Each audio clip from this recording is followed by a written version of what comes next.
the heist that stopped a nation, the Great Train Robbery.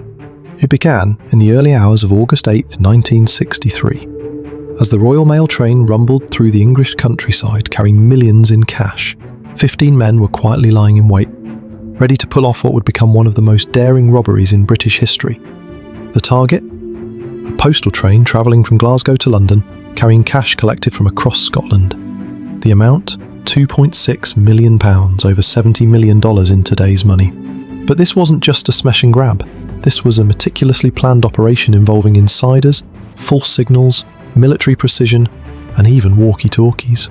The setup. At 3 a.m, as the train passed through the quiet countryside near Leighton Buzzard, it suddenly stopped. A green light, placed by the robbers, tricked the driver into thinking it was safe to proceed. The moment the train halted, 15 masked men sprang into action. Wearing boiler suits and gloves, they climbed aboard and took control of the train in complete silence. They disabled communication lines, tied up the train crew without hurting anyone, and uncoupled all carriages except the one carrying the money. They had studied this train route for months. They even practiced how to unload the money under 30 minutes. And it worked. The haul. Using a human chain, they passed down 128 sacks of cash, each one filled with used banknotes. No alarms were raised, no shots fired. In less than an hour, the gang vanished, leaving behind nothing but a stunned train crew and empty mailbags. They made their way to Leatherslade Farm, a rented safe house 30 miles away, where they planned to lay low until the heat died down. The chase begins. By the next morning, news of the heist exploded across the UK. The media dubbed it the crime of the century, and the public? They were captivated. The robbers had stolen millions without firing a single bullet. It was like something straight out of a movie. Scotland Yard launched a massive manhunt. Roadblocks, aerial surveillance, and door-to-door searches became routine.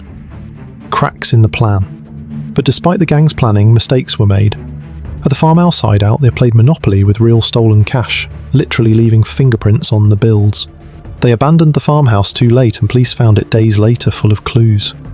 One by one, the robbers were identified, tracked, and arrested. Most received sentences of 30 years, a harsh warning to future criminals. A great escape.